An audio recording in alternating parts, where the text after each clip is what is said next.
নবী সাল্লাল্লাহু আলাইহি ওয়াসাল্লাম জিনা এবং ধর্ষণ ঠেকানোর জন্য একটা ফিলোসফি দিয়েছেন যে নিজের করে চিন্তা করা। দেখবেন, আমি দলিল দিচ্ছি।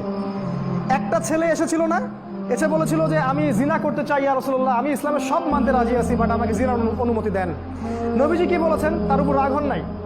নবীজি বলেছেন, তোমার মায়ের সাথে কেউ জিনা করলে তুমি কি তা পছন্দ করবে? কি নেতা, কি রকম ইন্টেলেকচুয়াল নেতা দেখেন। তোমার বোনের সাথে করলে কি পছন্দ করবে বাবা?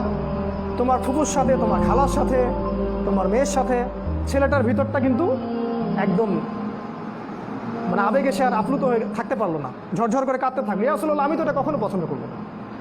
তখন তিনি বললেন, যার সাথে তুমি এটা করতে চাচ্ছ অবৈধ কাজ, সেও কারো না কারো বোন, কারো না কারো মা, কারো না কারো ফুফু, কারো না কারো খালা। হাদিসটা দেখেন, বুখারীতে আছে। নিজের করে চিন্তা করবেন না, আইন বাস্তবায়নও করতে পারবেন না। যখন মনে করবেন এই দেশের প্রত্যেকটা ধর্ষিতা বোন আমার মা, আমার স্ত্রী, আমার দেশ আজকে ধর্ষিত, তখন আপনি আইন পাশ করতে পারবেন।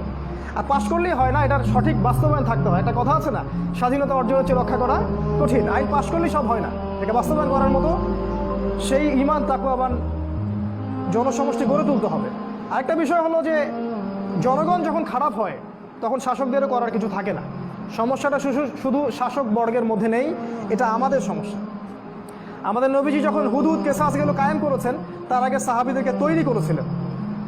এমনভাবে তৈরি করেছেন, একটা সাহাবী যদি জিনা করেন, এসে নবীজির কাছে বলেছেন, ইয়া রাসূলুল্লাহ, আমি জিনা করেছি, আমাকে পবিত্র করেন। একটা ছেলে কি আমাদের এখানে এর কথাটা বলতে পারবে?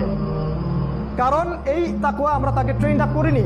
আপনি ইসলাম তুলে দিয়েছেন শিক্ষা ব্যবস্থা থেকে, রাষ্ট্র থেকে, সংবিধান থেকে, আপনার এডুকেশন সিস্টেম থেকে, ইকোনমিক সিস্টেম থেকে। আপনি কেমন করে আশা করছেন যে একটা পুণ্যবান, একটা আলোকিত প্রজন্ম গড়ে উঠবে? এরা তো পর্নোগ্রাফিতে থাকবেই, মাদক খাবেই, ধর্ষণ করবেই, রেপ করবেই। কোনো আধ্যাত্মিকত্ব নাই, কোনো আইনের শাসনও নাই।